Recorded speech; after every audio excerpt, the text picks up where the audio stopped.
Hi hello welcome to my mini blog miss Fara vlogs get ready with me అని ఒక video పెడదాం అనుకున్నాను. కానీ ఇఫ్తార్ టైము హడావడిగా హరీబడిగా అయితే రెడీ అయిపోయానండి. సో ఎక్కడికి అనుకుంటున్నారా, నాన్ ముస్లిం ఫ్రెండ్స్ మ్యారేజ్ అయితే ఒకటి వచ్చిందండి. దానికైతే వెళ్తున్నాను రంజాన్ టైంలో. అదిను ఇఫ్తార్ టైము.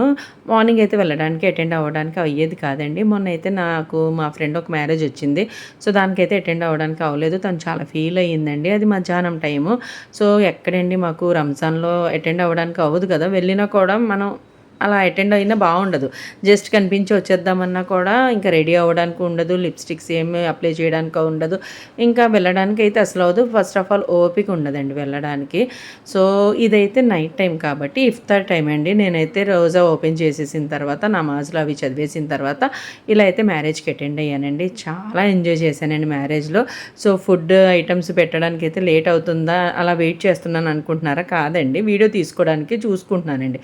మీకు తెలుసు కదా, యూట్యూబర్స్ అంటే చాలా కష్టాలు ఉంటాయండి. ఒక చేత్తో తినాలి, ఒక చేత్తో వీడియోస్ తీసుకోవాలి.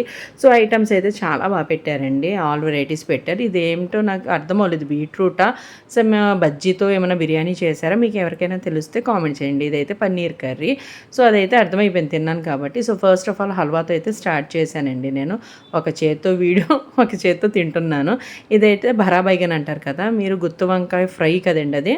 అదైతే పెట్టానండి. కానీ నేను ఎక్కువ ఐటమ్స్ అయితే పెట్టించుకోలేదు గైస్. ప్లేట్ అయితే తెలుస్తుంది మీకు. ఒక్కొక్కటి ఆల్ వెరైటీస్ అన్నీ నేను టేస్ట్ చేశానండి. ఫైనల్గా పెరుగండి. మేము ఉపవాసాలు ఉండే వాళ్ళకి పెరుగు వస్తే ప్రాణం లేచి వచ్చినట్టు ఉంటుందండి. ఎందుకంటే మార్నింగ్ అంతా వాటర్ ఏం తాగం కాబట్టి చల్లగా ఉంటుంది. అది కడుపులో వెళ్ళిన వెంటనే అమ్మయ్యా అనిపించింది. దాని తర్వాత ఇంకా హ్యాపీ. ఈ ఐస్ క్రీమ్స్ అండి, నాకైతే ఐస్ క్రీమ్స్ అంటే పిచ్చి. దట్టు రంజాన్ నెలలో ఐస్ క్రీమ్ తింటుంటే ఆహా, ఆ స్వర్గమే వేరే అనిపిస్తుందండి. చాలా టేస్టీగా ఉంది. సో అదంతా అయిపోయిన తర్వాత ఇంటికైతే బయలుదేరిపోయాను. ఇదైతే నా mini blog. Like, share and subscribe మాత్రం మర్చిపోదు.